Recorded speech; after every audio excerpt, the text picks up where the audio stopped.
Pernah nggak sih kamu mikir kenapa Coca-Cola bisa jadi minuman paling terkenal di dunia? Bayangin, setiap hari ada miliaran botol Coca-Cola diminum di berbagai belahan dunia. Tapi kamu tahu nggak?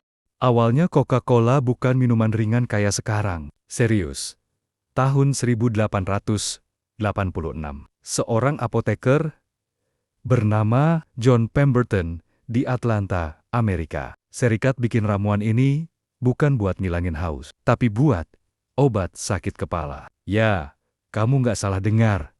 Awalnya Coca-Cola itu obat. Ceritanya gini, John Pemberton sebenarnya lagi eksperimen bikin minuman kesehatan. Dia campurin ekstrak daun coca dan biji cola, terus nambahin sirup karamel biar manis.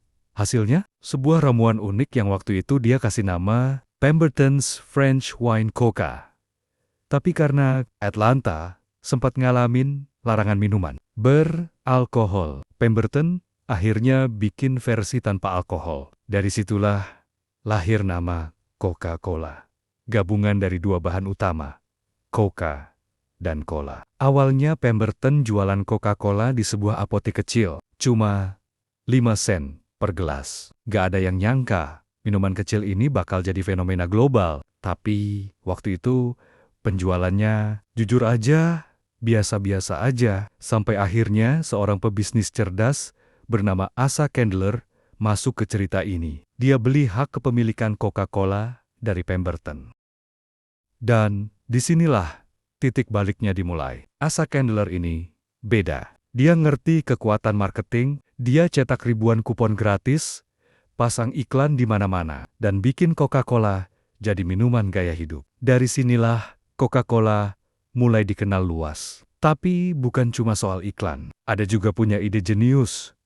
Botol Coca-Cola dengan bentuk khasnya yang ikonik. Bentuk botolnya sengaja didesain unik biar gampang dikenali. Bahkan kalau kamu pegang di ruangan gelap sekalipun, kamu bakal tahu ini Coca-Cola. Masuk ke tahun 1900-an.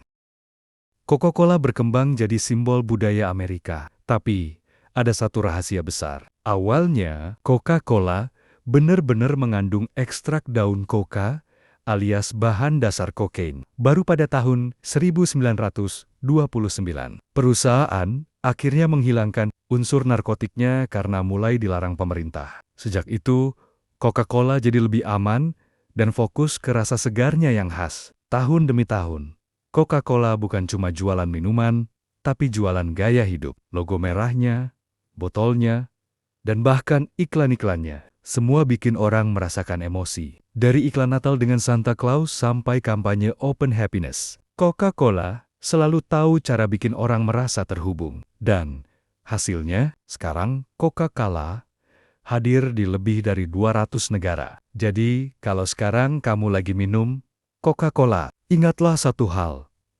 Minuman ini dari obat punya sakit perjalanan kepala panjang, jadi minuman ringan, sampai akhirnya mendunia. Rahasianya, inovasi, branding, dan marketing yang konsisten. Coca-Cola bukan cuma minuman, dia budaya. Dan mungkin ini alasan kenapa setiap kali kamu lihat logo merahnya, otakmu langsung bilang, segelas Coca-Cola